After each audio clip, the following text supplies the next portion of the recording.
ഫ്രാൻസിലെ നൊട്രാഡാം കത്തീഡ്രൽ ലോകപ്രസിദ്ധമാണ്.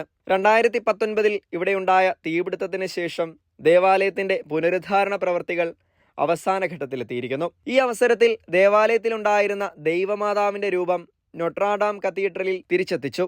വെള്ളിയാഴ്ച വൈകുന്നേരം 100 കണക്കിന് ആളുകളുടെ സാന്നിധ്യത്തിലായിരുന്നു രൂപം ദേവാലയത്തിലെത്തിച്ചത്. 2019 തീപിടുത്തത്തിൽ നിന്ന് അത്ഭുതകരമായി സംരക്ഷിച്ച കന്യാമറിയത്തിന്റെയും ഉണ്ണീശോയുടെയും മധ്യകാല ശിലാരൂപം ഏറെ ശ്രദ്ധേയമായ ഒന്നാണ്. 5 വർഷങ്ങൾക്ക് ശേഷമാണ് രൂപം തിരികെ ദേവാലയത്തിലേക്ക് കൊണ്ടുവരുന്നത്. നൂറ്റാണ്ടുകൾ പഴക്കമുള്ള ഏകദേശം 6 അടി ഉയരമുള്ള മനോഹരമായ രൂപം. പാരീസ് കന്യക എന്ന പേരിലും ഈ രൂപം അറിയപ്പെടുന്നുണ്ട്.